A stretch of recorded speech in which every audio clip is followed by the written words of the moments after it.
Hey, welcome back to another episode of the Samsara Report, the show where we discuss contemporary issues and contemporary spiritual practices, modern issues, and how and why we're able to use spiritual traditions to address some of the problems that we have today with some evidence from current studies, among other things. A format to be considered.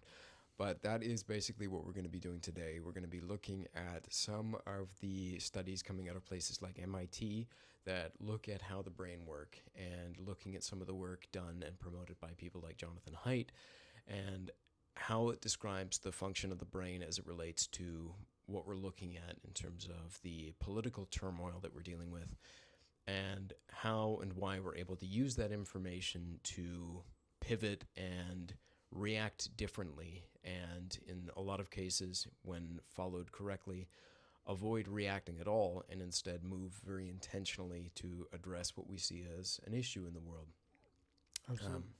So, I've got a couple of studies that I've been looking at that I thought would be useful for some of our listeners who may not be as aware of what relationship things like cognitive psychology has to how we react and relate to the world. Hmm. And I thought that would be really useful information. I think clarity in and of itself can be very helpful in decreasing anxiety around things. It can help people feel more or less okay with where we're at, because I notice we all tend to put a lot of pressure on ourselves to do better and to find a way to master all the complex elements of modern life. And I've noticed anytime that I get a little more information about how the brain functions, I recognize a little bit more of what it is to be human, and that it feels more okay, and that the aspects that I find to be really distressing or uncomfortable, I can also begin to recognize these as being essentially par for the course. And what Hmm. it means, it's what it means to be a human being with a very complex mind and to navigate in a world that we are not really adapted to. We're Yeah. adapted to a much older world that doesn't currently exist. Hmm. Um, and so that's one of the things that I want to kind of share with people a little bit more. But before I do that, you've just come back from a trip, and I wanted to ask if you're comfortable sharing just what the experience is of going to a different part of the world and coming back, and how's that been for you? Yeah, people do say that sometimes when you get on a flight, that there's like a certain degree of kind of disconnection that occurs where you'll fly somewhere, you land in another country, Mm-hmm. you might have a layover on the way, but and then if it's a country that's significantly different in the overall experience, it can feel kind of jarring, and it can feel a little bit dissociative in that, like, you just got on this metal tin and you're not Mm-hmm. really aware of how fast you're traveling or how high you are, Mm-hmm. and now you're in this place that could be Tatooine, right? Mm-hmm. And in Mm-hmm. parts of India, it does feel like Tatooine. Yeah. Yeah. During a previous trip, we had a chance to visit this place called Hampi, and some of the Indian currency has pictures from like the ancient ruins that are there, Mm. and just very different landscape, and it's kind of this landscape that has massive boulders that are stacked on top of each other Mm. in an almost unnatural way. Mm-hmm. But when you ask, individuals that have studied the landscape, they describe that it was all caused by different types of erosion, Mm. and that it was potentially all one type of large rock at one point, and wind and water erosion caused it to become these boulders. Yeah. And some of these boulders, they look so precariously stacked that you can't imagine that it's Yeah. it's a through natural process. Mm. But during this trip, Yeah. we basically were going to attend a friend's wedding, Mm-hmm. and we got to check out a state that we haven't been to before. Mm-hmm. It's called Kerala, and I think I mentioned to Yeah. you, Yeah. right? And so Kerala is one of the spice capitals of India. Obviously, India has a few states, including Assam, and these places where tea and spices are produced. Mm. And so Kerala is also known for being the highest literacy state in India. Mm-hmm. People there are, really smart and have excellent English. Like the average individual that you'll meet on the streets will have really good English. Hmm. And in general, something that I described to Kirpa in the past was that I always kind of felt from my studies in the south of India that the moral and ethical compass in the south is a little bit higher than that of the north. Hmm. You'll just feel, that if you travel with a female, that they feel more comfortable in the south, that they don't feel as much gawking and as much like strange interactions. Hmm. And that was something that Kirpa definitely noticed during this time. And we were first in Karnataka state, which is we landed in Bangalore, and I kind of described to you what the hotel experience was like. Hmm. Amazing experience at the Oberoi, and then just got to kind of go around Bangalore a bit, and that was an amazing experience for her. She felt very safe. She Hmm. felt like there was no strange, looking at all or stares, and we had a chance to kind of explore around Bangalore, and then we continued our travels into Kerala, and it was slightly different. She, did feel quite not quite as comfortable as she did in Karnataka, Hmm.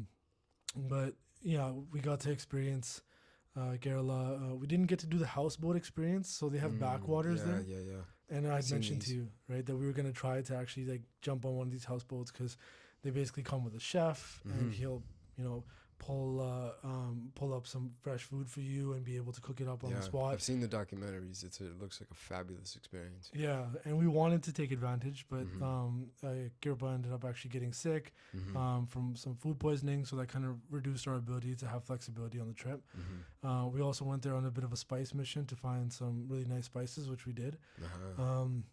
But yeah, the experience, is always trippy. I had a chance to study there for 2 years, so I feel like I have the ability to kind of acclimate myself a little bit quicker than the average Canadian or the Hmm. average American.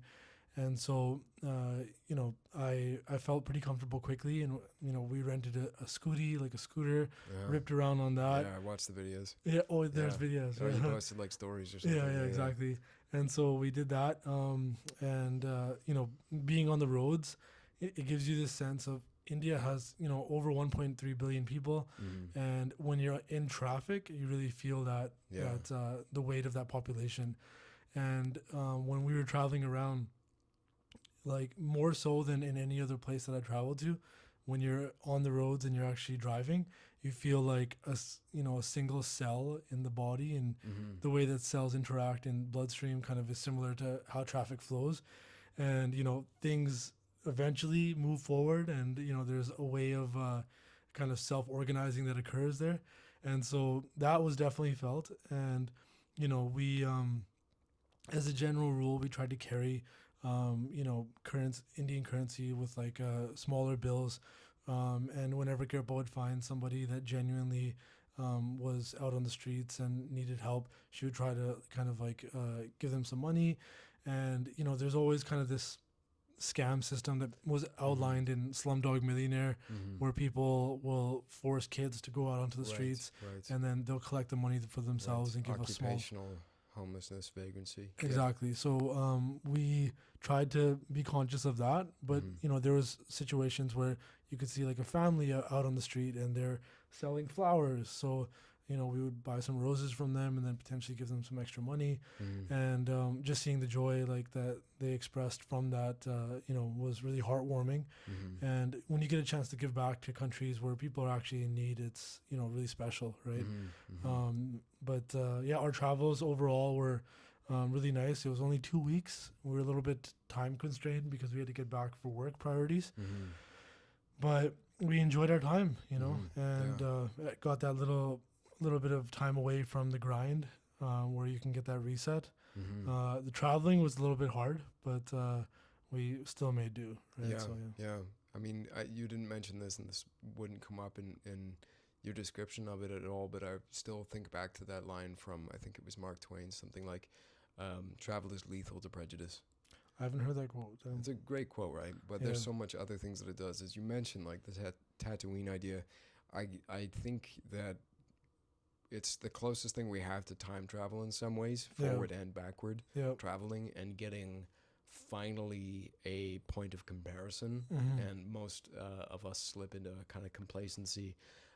Understandably, there's a reason for that, but living in this state, but going to somewhere as you described, as beautiful as it was, as different as it was, Mm-hmm. and having the chance for comparison, I'm sure that's also given you perspective about the place that you live now. Highlighted some lowlights, or given some lowlights to some highlights, etc. And it's a really beneficial experience for that. But suffice it to say, I'm very glad you're back. I'm glad you're back in one piece. You're Thank you. safe. Thank you. Yeah, it's terrific.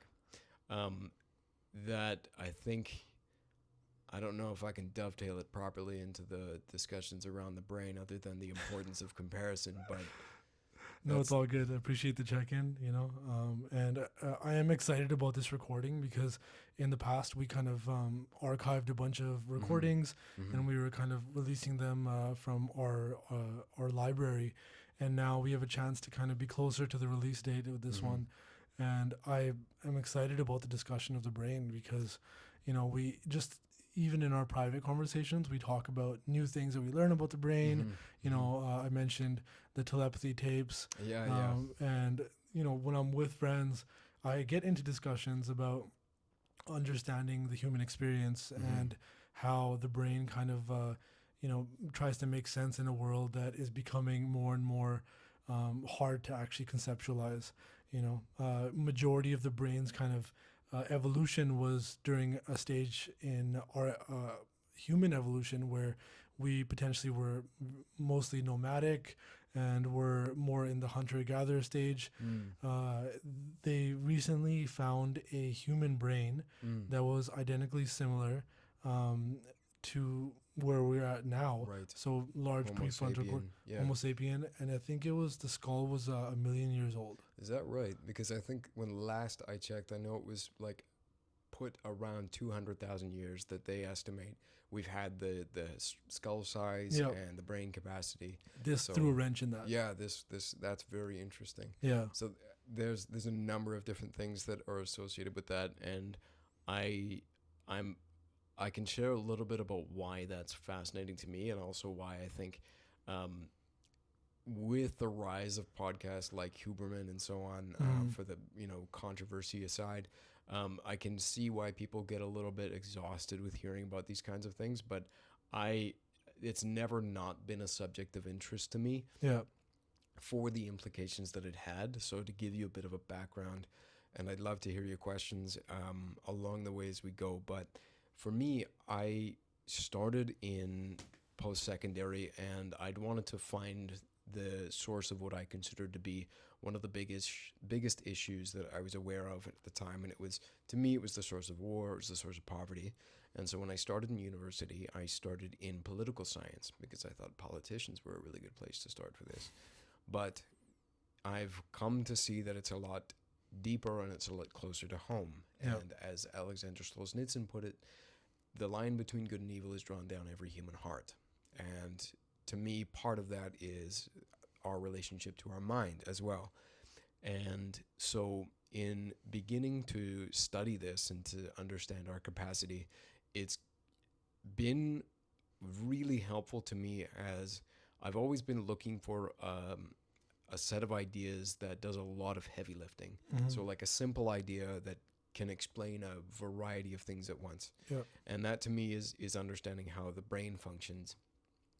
And as I mentioned at the outset of the podcast, it also has the benefit of making this baffling experience of being a human a lot easier to access and be okay with.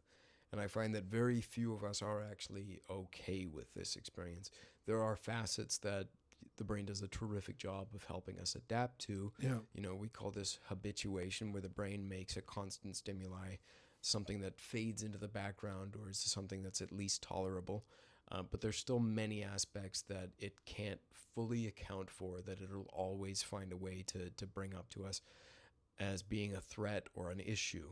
And it reminds me of that Buddha line that no one can help you and no one can hurt you as much as your own mind. And a lot of us, I think, can relate to that idea, in that when we find ourselves without any kind of external stimuli, you watch what the brain does. And if you don't have a kind of practice that helps you engage with it, Yeah. it usually presents really anxiety provoking or disgusting or disturbing images or thoughts. And there's a reason why that is. It doesn't necessarily make it easier to work with, but I do think what clarity can do is it can alleviate the stress and the anxiety around why these things occur.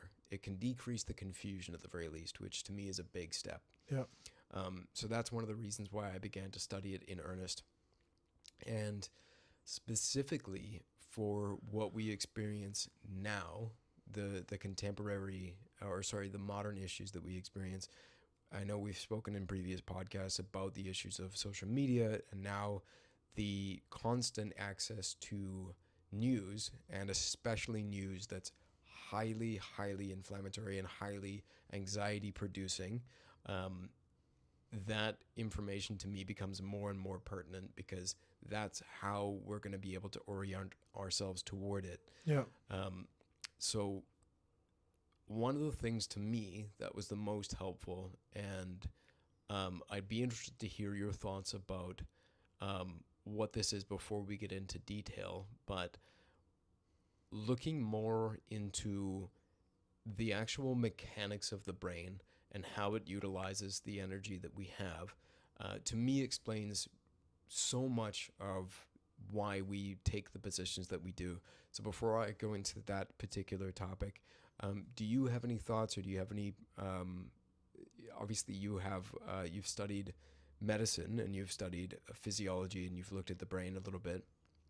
Um, Based on what I had just said, do you have any initial thoughts about why it shakes out the way that it does? Yeah. I mean, what do you feel is, the reason for why, when we are in a sensory deprived state, whether it's in a tank or in a state of meditation or anything like that, that the brain starts to provide kind of this anxious state. I have theories in my head, but I'm curious as to what your thoughts would be for what purpose that serves. So, A, I appreciate the question. B, it does start with several premises, I think, and one of the premises that I've adopted in this is that, whether it feels good or bad, etc., whatever we're discussing, on some level, it makes perfect sense. There's nothing here that isn't abiding by the set of laws. If we look at the way water flows, for example, it's the path of least resistance down a mountain. So too with the way our biology unfolds in many ways. There's a caloric reason for everything. Right, exactly. So the brain makes up about 2% of the body's mass, and it uses about 20% of the calories that we take in, which is an enormous expense. Yeah. And a lot of that has to be very effective. So given the survival pressures, you mentioned the hunter-gatherer society and the survival pressures, the brain had to get very good at a lot of tasks very quickly. Yeah. And the way that it would do them is it would prioritize, or nature is essentially selecting for the brain being effective but not necessarily accurate. So you can imagine if our ancestors spent a huge amount of their brain's energy on trying to actually figure out the truth of something, they'd be at a disadvantage to those members of the species that were able to do a kind of very quick snapshot that gave them a rough estimation of what they were dealing with. Yeah. A rustle in the tree might be enough to indicate to them that that's a predator and they should move away from there. Yeah. Somebody who is concerned with determining what the actual source of the sound was might actually make themselves liable to get killed by that predator if it was one. Yeah. So you can imagine that across time, but then you have to include other factors like the ability to navigate social situations, which is a huge component of how we relate as humans. There's a chapter in The Righteous Mind that Jonathan Haidt wrote, and it says humans are 90% chimp and 10% bee. And I really like that chapter name, but it does speak to how we operate as hominids, but why we can actually also be groupish. And what he means by groupish is you are at an advantage as a hominid because you have the cognitive capacity that you do. You can make tools, you can use them. You got an opposable thumb. Right, we've got all sorts of things at our disposal for surviving in those, in surviving a very wide amount of situations. Yeah. But we lose that as soon as we encounter a group. So we have to learn how to become cooperative. And then it gets even trickier in that. And so there's something called multi-level selection, Yeah. where you're dealing with the dynamics within the group that you can benefit from. But that's what this B component is for. Can you be selfless? Can you give up your share for the sake of a bigger share later? So a huge amount of our cognitive structure is dedicated toward how we engage with other people. And it's still under that same auspice of the caloric budget that you're using. Yeah. So that begins to explain why we can so easily group up over seemingly meaningless or arbitrary things. People can get behind red or blue, they can get behind Coke or Pepsi, whatever it might be. Group membership conveyed survival benefits. Absolutely. So the brain is based on members of the species that were successful in doing that. Yeah. It wasn't necessarily as advantageous to stick your neck out and contradict the group when it wasn't going in the right direction. Yeah. And you'll notice this, any one of us, when we've been a part of a group, that we notice that they've kind of shifted a little bit or something's a little bit hypocritical or contradictory. It's easy to do an internal recognition of that, but it's very hard to actually begin to push against the group. Mm-hmm. And there's some really good reasons for that, because worse in some ways than the out-group member that a lot of people band around and connect over, we can connect more on the things that we hate in some ways than we can by the things that we love, and especially out-group members in different tribes. This is why, for example, that 9/11 unified people. An outside tribe attacking you was the massive unifier. Yeah. And Jonathan Haidt also talks about this, whereas opposed to a pandemic, for example, decreases trust within a group. But another one of those expressions, and it's punished severely, are heretics. People that go against the interests of the group or the expressed ideology of the group within the group. They are treated as almost worse than an out-group member because they, more than anybody, have credibility in attacking the foundations of that group. Yeah. And so I thought that was really useful information, because I think this won't come as a shock to anybody, but it's still useful in identifying it. But to me, it also helps to identify that underneath all of this, the screaming and the yelling and the different sides of the debate, that there's humans underneath, and they all basically want the same things. They might disagree about how to get it, but it's for this. They're relying on software that is ancient, and it's not being checked in a way that's helping them to avoid succumbing to the traps, because that's, I think, what the issue is. When I talked about the caloric budget that the brain is running on, and that it's prioritizing some gross approximation rather than something accurate to get the job done, there's major upsides to that, but the big downside is it's not accurate what you're relying on. And as the risks associated with not responding to something with accuracy go up, the need to actually respond to it goes up as well, obviously. And that's why I think it's important to recognize these things, because it completely changes how we would engage the other. Yeah. So I've said a lot of things in that. Is there any particular part that jumps out to you?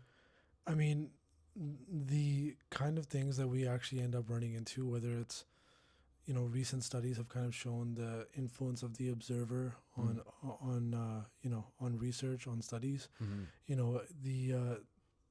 I think it's very difficult to kind of form any concrete version of reality, and understanding now that the brain itself is just trying to make an approximation, that does for me provide some comfort that we we get perplexed by things that are new points of information for us, or new perspectives that we didn't necessarily share before. But when you see that the brain itself has limitations in terms of how it takes in new information, and even Dunbar's number, right? The Mm-hmm. fact that yes, we have definitely had a massive amount of genetic programming that has occurred, post hunter gatherer, where we got into grouping and we got into tribes, but that has a limitation to that Mm-hmm. once you get over about 150 people, it becomes very difficult to be able to not be overstimulated. Right. And so the feeling that I just generally get when I'm dealing with reality these days is a feeling of overstimulation. Mm-hmm. Mm-hmm. And so the fact that the brain has, a struggle to try to make sense of this world, and it's just doing the best that it can, I don't know, it helps me have a little bit more empathy for my own brain, Yeah. and for the struggles that I run into. Mm-hmm. And it's a weird thing to also kind of separate yourself from your brain. That act in itself is somewhat of a spiritual like experiment. Yeah, that was actually going to be my one of my next questions to you was how do you experience that? As in, is it experienced as a distinct entity essentially? Do you experience your thoughts as you? Do you experience multiple? Is it a choir up here? Is it a single voice? We know some people, for example, don't report having any voices. Very Some people trippy. are aphantasic, which Yeah. means they can't have any internal cognitive visualizations about anything. Mm-hmm. And there's a spectrum to that because some people can just picture a very rudimentary apple, for example, Yeah. whereas some people, like I'm an artist and I paint and I do a lot of work, and so I can see freckles on the apple. I can tell you how the color and the light interact, etc. But some people have none of this. It's crazy to hear you actually describe that. We obviously have had many conversations about your art, but that was something that I really struggled with as a kid. I was never very good at visual art, Mm. and I would wonder in my head, is an artist's, internal kind of imagination of things more complicated, more detailed than mine? And from what you described now, like that is absolutely a difference in the way that we perceive things. I Amazing example that you just gave. Like when you said an apple, I pictured a specific type of apple, Uh-huh. and it didn't have too much complexity in the actual image of it. It didn't have different light sources. It didn't have any type of blemish or anything. But wow, that's Huh. actually really cool to hear that. It's like, it's very interesting to hear that you do actually have a different internal kind of observation of these things, right? It's I think what I liked about a yeah, it's definitely interesting when you meet people that have variations on that spectrum. Yeah. To me, it's also interesting when, as you mentioned earlier, there's trade-offs to all of these things. Yeah. Like there's trade-offs to groups. We need to be able to do that. There's a massive issue when that becomes like oriented in the wrong direction and it starts to become violent, or it's not actually achieving the goals that it needs, or it's been astroturfed and it's actually serving the purposes of, say, I don't know, a corporation or a governmental entity, one of these. But I find it really interesting, especially when I tell other people about my like how visual I am and how I can't in a lot of ways help that. There's a kind of impulse I've noticed to like lean into it and like tell me a really gross story or telling me a really violent thing, and like I don't think they realize really the effect that has, because I can't shut that off. That doesn't not happen. So I have a similar thing with that. If you ever watch Scrubs, Yeah, I'm aware of so Scrubs. Scrubs, if somebody describes something to the main character JD, Yeah. like he'll instantly go into like a Like a reverie. yeah, and like a a daydreaming kind of imagination of it, Yeah. and that happens to me, but I still stand by the fact that the imagination that I have of it is almost more cartoonish. It's harder for me to actually visualize hyper realistic versions of that. Hmm. But if somebody describes something to me, like it's going into the head, and Yeah. it's going to be perceived in a kind of low pixel variation of it, right? Right. That's very funny, and I've always wanted to know.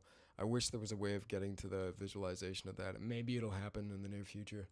But Like in terms of like a reproduction of what's actually being right, imagined in the what brain. level of like, can you? I don't know what this effect would be, but like, let's say we developed. I mean, I'm just going to say AI because it's basically synonymous with magic right now. Yeah. But if you had a kind of AI system that could produce an approximation of what people see when they're dreaming or visualizing something, Yeah. and you could tell on the spectrum of like aphantasic to full blown visual imagination in total clarity, would it be like 144p versus 4K? And like, could you transplant 4K images into somebody's head Yeah. who only sees in 144p or not at all? What would that do? Yeah. Maybe it'd be like that kid who gets a hearing aid for the first time and hears his mom's voice and like, It's a very cute video. yeah, it makes people cry. But yeah, so I don't know, but it's very fun to think about. But it's also reminding me about how we can engage with this in the first place, because there are variations on some of the very basic assumptions we make about this information altogether, and namely, like, is it possible to have any consensus at all? Is it possible to approach truth? Does truth exist?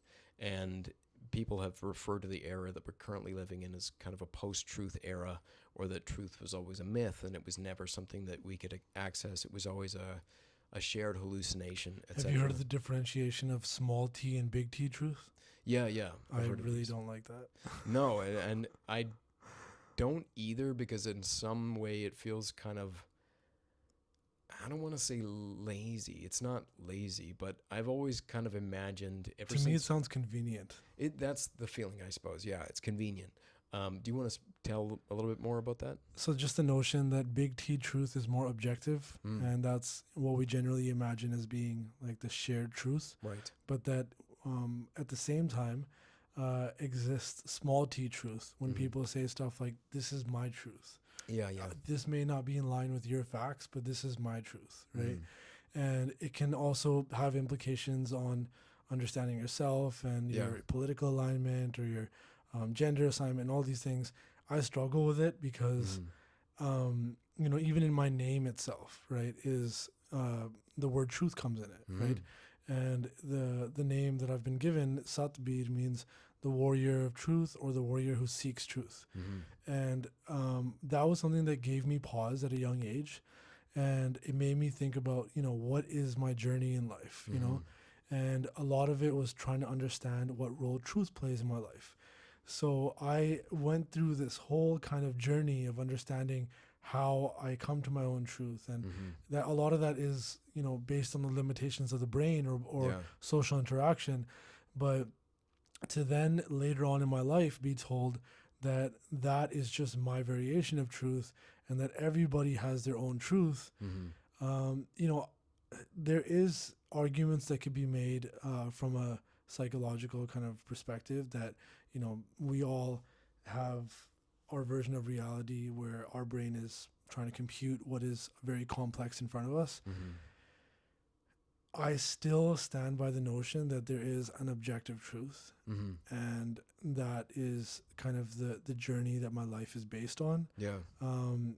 Perhaps because of my name, or perhaps because of, the path that I was kind of led through in my life.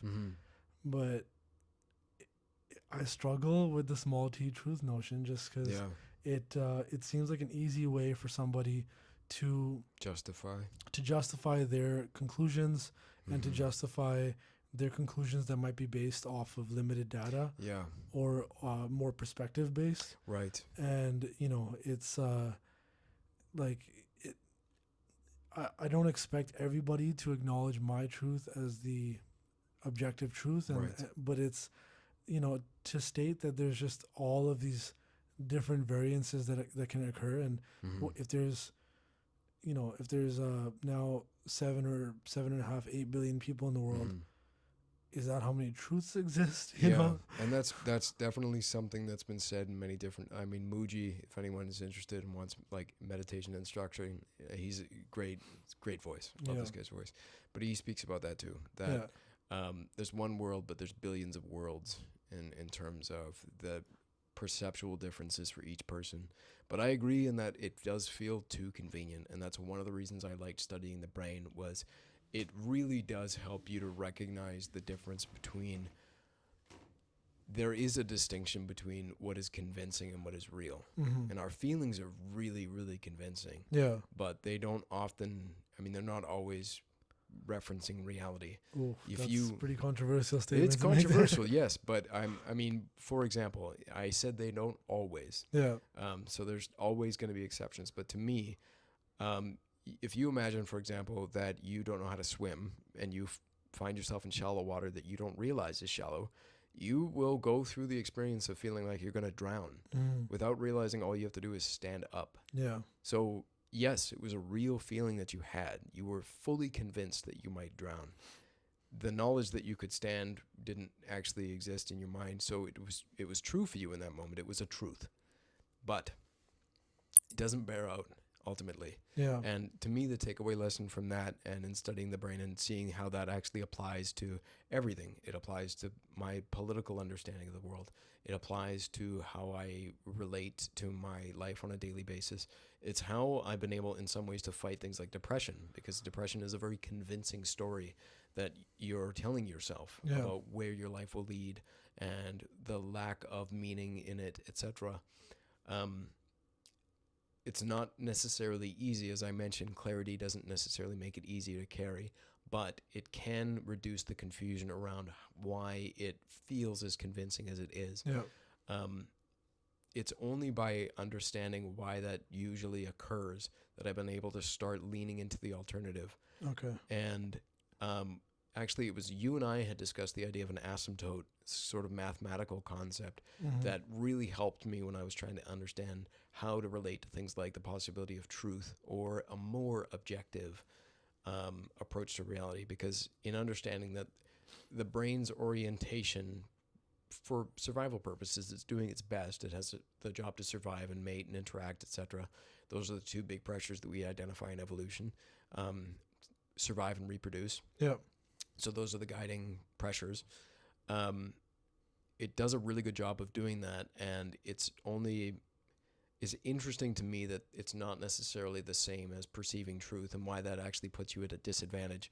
But now that we've gotten to a stage where we're not sort of in that Hobbesian, red in tooth and claw survival state, if we're there long enough, we can start to interact in ways where it's not necessarily clear in all stages, but it's clear that things like approaching truth do convey a kind of benefit such that it's worth getting closer to that if we can. Yeah. And to me, just to return to the asymptote, if you start with the assumption that maybe you can never arrive at full truth, but that you can get closer and closer and closer to it, perhaps infinitely close, without Mhm. ever actually achieving it fully, because our software and our hardware is evolving on a slightly different track than that. In fact, more or less what we tend to see is that the brain dedicates its resources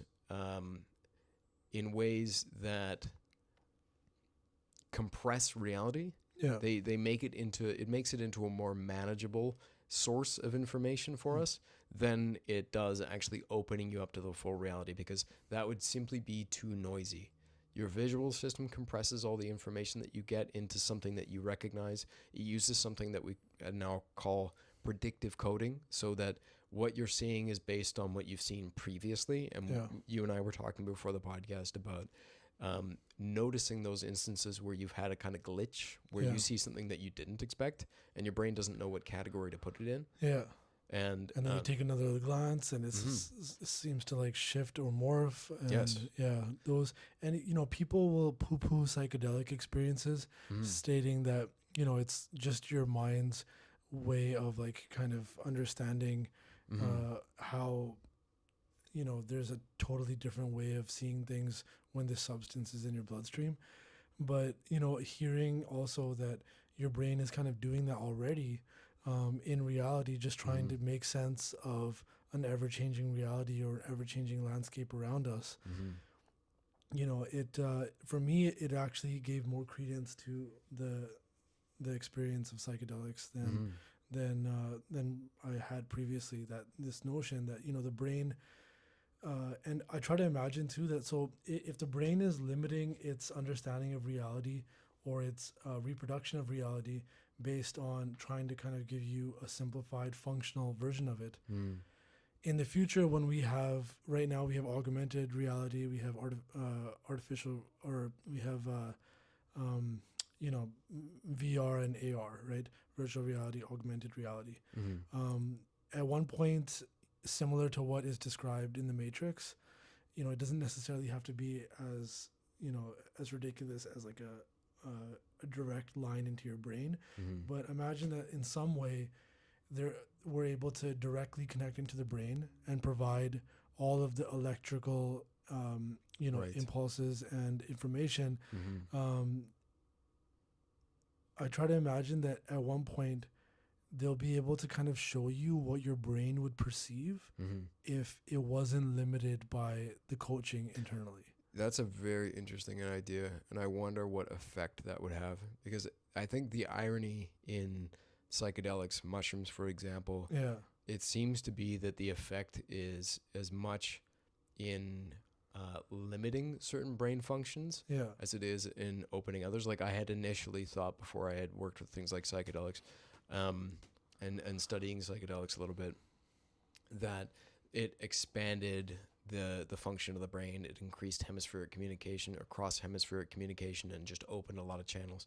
But that's not actually what it seems to do. It does that in some respects, but it yeah, also functions by limiting other things. yeah, And the irony is your brain and the sensory information it gets is like a compressed version of reality. And psychedelics affect us the way they do in some sense, mushrooms, by limiting that compression function. taking the regulator off of it. Right, Yeah, right. So the irony to me is that like it's limiting the limiter, and the result is that we feel an expanded field of reality when we're seeing things, the visual shapes and the information. It it doesn't necessarily mean that reality is this kind of like ongoing, forever shifting fractal populated by, you know, um, different consciousness and different forms and so on. It might, but essentially, the main takeaway is that it's not what you think it is on a regular basis. I think Richard Dawkins coined this phrase that I really liked, but he called it the anesthesia of familiarity. That's a really big function of what the brain is doing. yeah, The Even if we find a reality or something that we're experiencing to be somewhat ugly, there is still comfort in it, and I think this might be something that you may have recognized while you were traveling. As much as it was a beautiful experience, the things that you don't recognize might have actually caused a kind of anxiety in you because you hmm, didn't know how to predict them. yeah, And now it's like it calls on the brain to use more resources to be able to solve a potential issue. yeah, Whereas here, you can go do your 9 to 5, whatever, drive to work and so on, in an entirely seemingly predictable environment. It's yeah, not, but your brain can tell you that it is. It's yeah. why days seem to blend into one another. It's part of a safety feature, but it's not the reality. And yeah, it's useful, I think, as you're able to do to get away from that, because it does wake you up again. And I do think this is the importance of things like psychedelics as well. I don't know that it's good to remain in any particular state for too long. We Yeah. can't stay awake for too long. You don't want a drug that's going to last 24 hours or, Ibogaine, I think, lasts 48 hours. I can't imagine that. But in that ungoverned state, Mm-hmm. when people really lose that regulator, Mm-hmm. right, you see that what people describe it as is that they're losing their mind, Yeah. right? That, I've been, Which is the fear. I can relate to that, whether Yeah. it was through breath work or psychedelics, Mm-hmm. that you seem so overstimulated and Mhm. so overwhelmed with, like you said, new, stimuli, Mm-hmm. that it's like it'll cause you to feel very unhinged. Yeah. And so when you have those experiences, the comfort of coming back to your regular mind state, Mm-hmm. like Yeah. I felt heightened amounts of gratitude, right? Where Totally. I'm like, oh my god, the Yeah. ground, Yes. the ground, oh my god, Yeah. like And it's the concrete thing again, right? it's a really amazing, and I think it does, like, you can see the value that it has. I'm not poo-pooing this like beatific image that the brain gives us. It's Yeah. useful, for all the reasons that we mentioned. I don't want to portray anything I've spoken about as this kind of like dichotomy. I Yeah. think it's always about a series of trade-offs. But you're right. There is a reason for that. It's like that channel that you return to after the psychedelics wear off is the place where we can interact with others, where you're not weird and paranoid Yeah. and understand what language means without having to think carefully about it. Yeah. We stumble through a lot of things, but like if you've ever had the experience of a K-hole, or for me, ayahuasca was like this. It was that complete overload where the conscious part of my brain, the prefrontal cortex, had to make sense of things so rapidly it couldn't keep up that it just effectively gave up. That was Wow. to me the experience of ego death. Like my brain, I could feel it. It was desperate. That does seem like the precursor for ego death, right? Right. Is this like insane amount of data and information coming in? And completely unfamiliar. Like Yeah. I could watch my brain clawing for something familiar. I would visualize and I would see something that looked like a 5 even, but it was wrong somehow. The geometry was wrong, the direction Wow. of the shape was wrong. But it was enough that it looked familiar, but the fact that it wasn't was like heartbreaking somehow. And I could feel my exhaustion just like skyrocketing until that piece of me just completely stopped. Like it couldn't function anymore. And it was the peace that I found was only in the resounding silence after that. So I do think that there's utility to both. Yeah. And that's why ancient cultures had many of these rituals, these practices. Um, Ours, the one that I'd gone to, was a little bit different because, as far as I can tell, in studying different South American tribes, the Shipibo tradition, for example, or the Lakota uh, Sundance, or the Vision Quest, etc., Mm-hmm.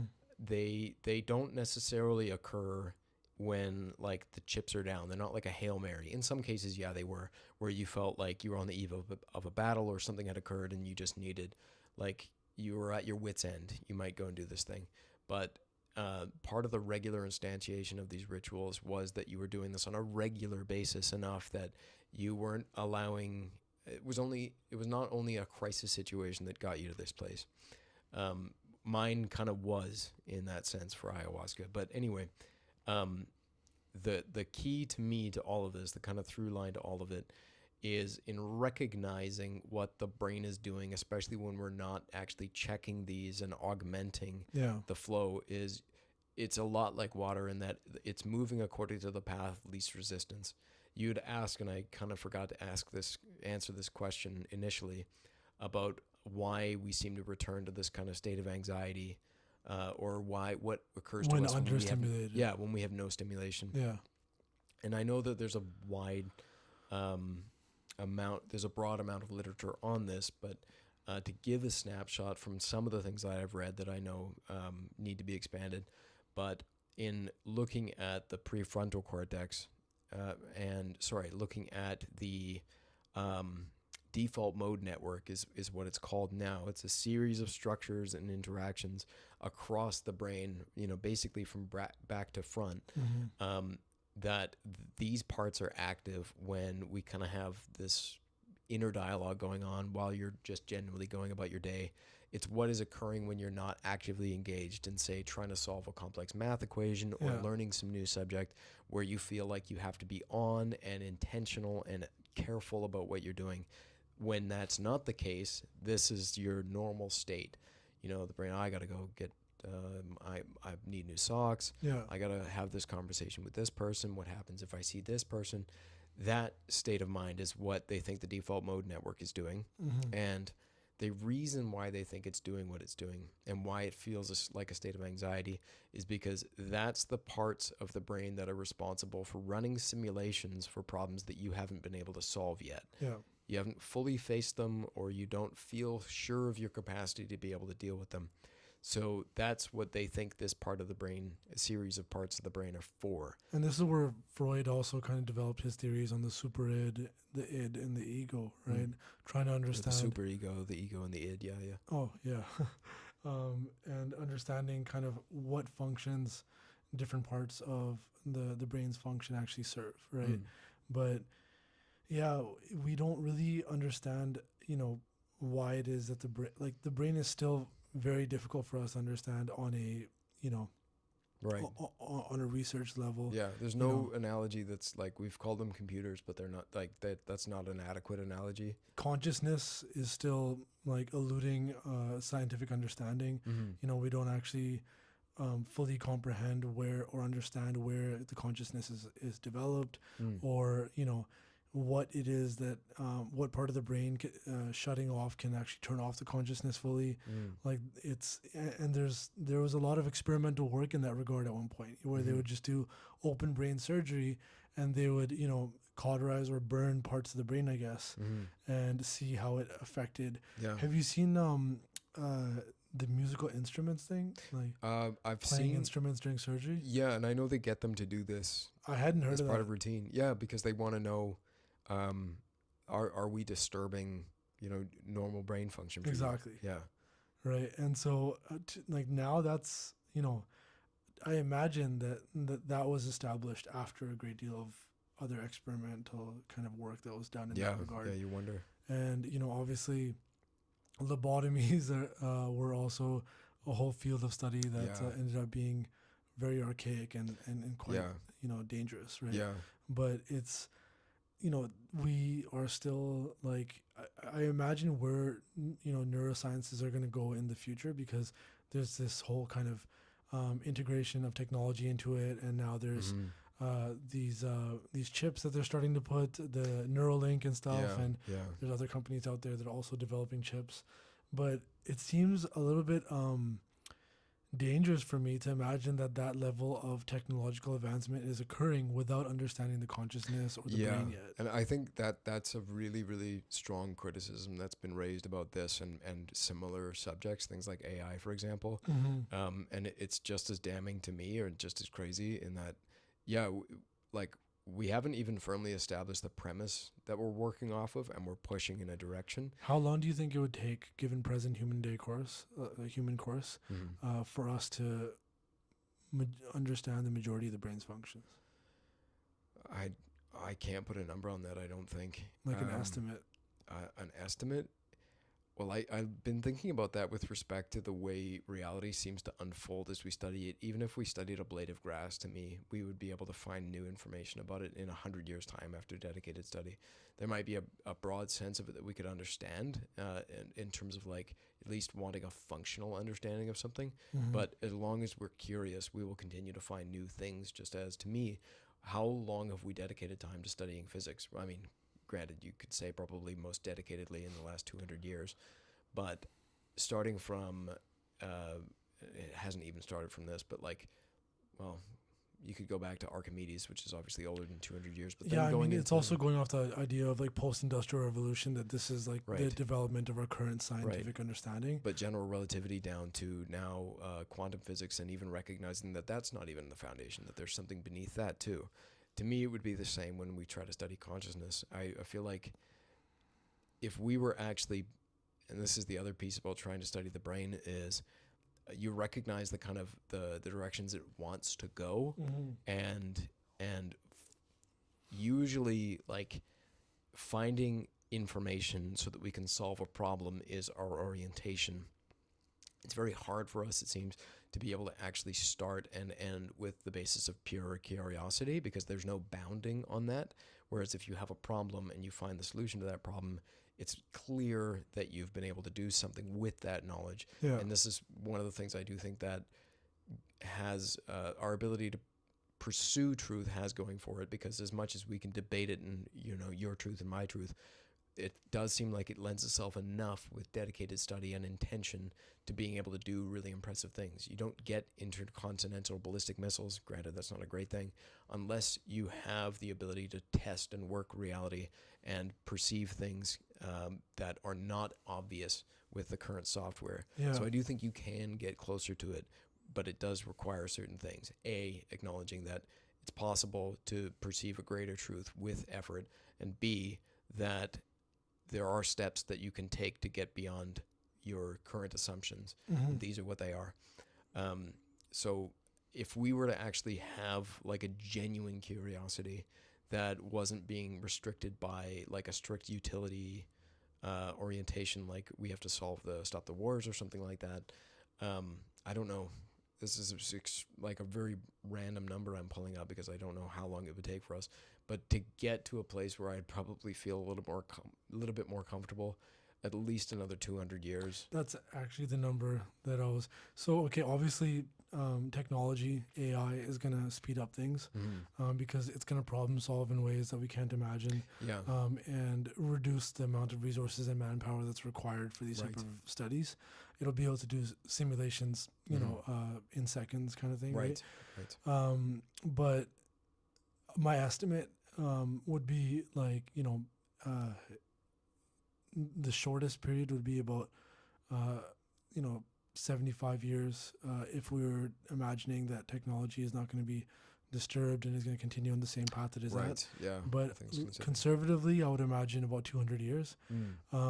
But there is things that are pushing forward this research, whether it's trying to understand how to deal with the Alzheimer problems, dementia and the degradation of the brain, understanding how, the shortening of telomeres affects brain function also. And so, in the pursuit of longevity, and, future health of Yeah. humans, and also how that could have potentially implications on space travel or Right. on being on other planets and things. 75 Mm-hmm. years, I think, is what humans should aim for, right? Just given how much intervention of AI and stuff is coming soon. Which is insane when you think about that Yeah. number in relation to that's a single human life. Yeah. Yeah. But given the projection rate of of change. technology, the rate of change, Yeah. it's imaginable in some version of reality. Yeah. But what I conservatively imagined was, unfortunately, another 200 years, right? Right. And that's that's depending on a lot of ifs. If it's undisturbed, right. if society doesn't nuke itself. Which is, if, that word disturbed is a suitcase word. 'Cause of all Exactly. the things. Yeah. But that to me is a bit like, I would also like to think that it's graspable within that time. And then, of course, there's other questions that I have around what, like, how much is the mind actually able to do and how necessary is it for the mind to do? Because, I mean, you and I study meditation and we practice meditation. And many of the practices that we're going off of and the traditions, in your case, Sikhism is where you've kind of more firmly instantiated your practice. Buddhism is something that I've studied in a little, it's been my personal angle in a sense. Both of these have expressions that recognize the mind's limitations and that you can't, like, the mind is a tool. It's not the sole means by which you get to this place. And in many ways, like, the mind is as much an impediment as it is the means by which you achieve the goal. There's something else that's occurring. We can use words like consciousness, but I think that requires us to describe that as being distinct. Yeah. So that's a different orientation. The thing that I'm concerned about now, and again, this is why I return to the brain, is when I watch what is happening when we don't take conscious control of it, when we allow the brain to continue to pursue the path of least resistance in responding to stimuli, I don't particularly think that leads us to a better future. The one that I seem to see over and over again is where people have created something better. It's when they've pushed back against the brain's wishes to remain comfortable and remain within the familiar. There's a lot of concepts, the Enlightenment, for example, the recognition of the inherent legitimacy and dignity of each human being, and developing systems like democracy. All of those ran against the prevailing system of the time, and they were all very, very costly to get closer to. So to me, when I think about understanding AI understanding consciousness and what it means to be a human being, I feel like it'll depend more and more on that effort that is distinct from what the brain wants to do when it's unchecked. Yeah. And I think it might be ironic, but you're right. AI might be the means by which we do that, because I've noticed that too. If when I'm using it, I'm very interested to pursue different questions and find different formats for my thinking, but the limiting factor more and more is my ability to perceive information.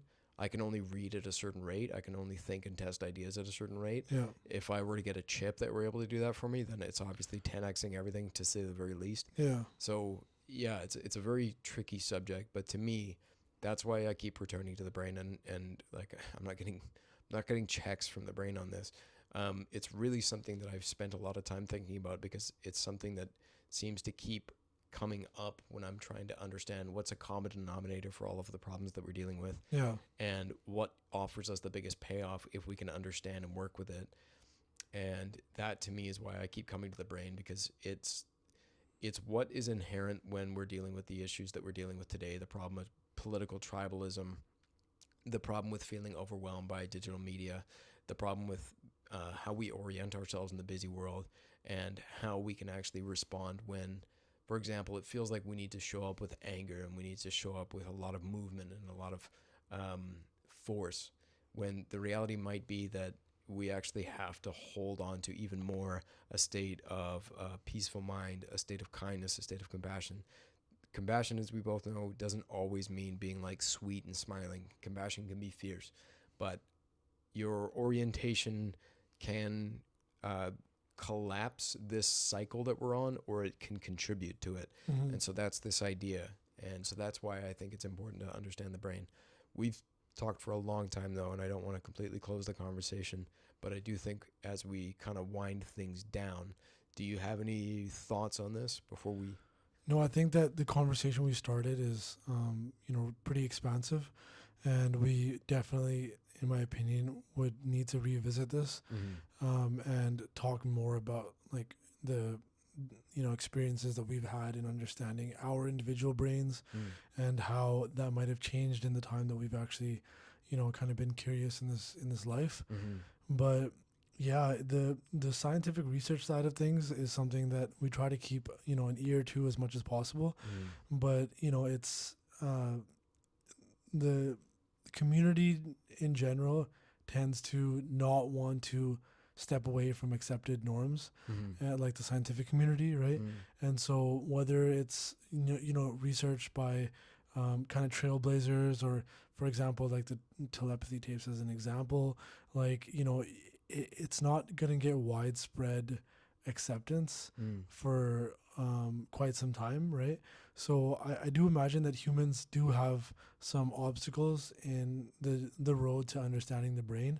Yeah, certainly. And so that's a global phenomenon. Yeah. But at the same time, there's countries that previously were not very involved in the research community, in the scientific community for a long time, but now through technology, through communication being globalization, we now have, the ability for people to conduct their research by themselves at home, anywhere and everywhere. Yeah, and there's research that, like, I cited in the past about the grade 9 students who showed that, cell phones charging in the same room as you can be very harmful, and it affects, cognition and attention and your ability to get REM sleep. So it is kind of encouraging to see that there's a democratization that's happening of, research. Yeah. I do think that, there's gatekeepers. Yeah. And so that is what I imagine to be, the most significant obstacle. But like I mentioned, I think there's more incentive now because we're understanding that for the future of humanity, things like Alzheimer's, things like neurodegenerative kind of diseases, and many other kind of ailments that are there in society, we understand that there is potentially a way to imagine treating these things, or creating systems to better work within these diseases or these ailments. Yeah. Stephen Hawking would have been dismissed in the state that he was in the past. Obviously not the best example to use given the Epstein files leaks, but with the aid of computers and with assistance in moving and stuff, he was able to do big things, right? And so begs the question, how many other people can contribute to that degree or more? Exactly. Given the chance. And I think that is an untapped part of our population. Yeah, that is and- one of the really cool things we've seen as it's expanded. You and I could definitely discuss this in future podcasts because I do think there's a trade-off again between having gatekeepers versus not having gatekeepers. Opening the door to more people practicing science without gatekeepers lends itself to more like pseudoscientific nonsense, but it also obviously opens it up to people that are rigorous and are contributing things that wouldn't otherwise have the opportunity. Yeah. There's a huge amount of things we can see from this, and science itself does rest on people taking risks, and that's why things like tenure exist, because it protects university professors and allows them to actually, go off in their areas of curiosity Wow. and pull things that they wouldn't otherwise find if they're trying to work underneath someone and, only do things that are going to get them, positive regard by their colleagues or, their superiors or something like that. So there's definitely validity in that, and I would agree. And I hope that it continues to expand and we find a nice balance between like careful and rigorous that's not too restrictive, and also people that feel like they have both the resources, the time, and the curiosity to pursue just what they find interesting. Yeah. Yeah. Yeah, as you mentioned, this is a rich area to mine, and we can keep talking about this. I jumped around a lot, and there's more than a few things that I'd like to include in the case notes, just in terms of like what studies I was referencing, what books I was referencing. Yeah. So if anybody's interested, they could look that up. We may not always have time, but I think we should at least make the effort to make that information available to the people as that much do. as possible. Yeah. And, this is the beginning. We've mentioned this many times, and there's going to be growing pains, but, we really want to be able to provide more resources alongside the podcast so that we can substantiate some of the claims and the conversations that we have. And, in the future, there'll be stuff edited in, videos and stuff. But for now, we're trying to keep things simple with, a single camera and with minimal editing. And it's, already I'm seeing improvement in the way that we conduct our conversations, Totally. our pre-podcast conversations that we have.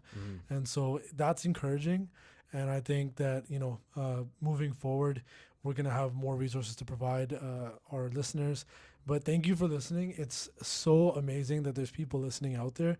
Obviously, keeping an eye on viewer count is something that can be disparaging to some. But for now, the fact that there's more than a dozen people that might regularly listen to the podcast, it is so humbling, and it is so appreciated. Yeah. If you make it to the end of the podcast, it would be amazing if you left a comment, just even saying the word end.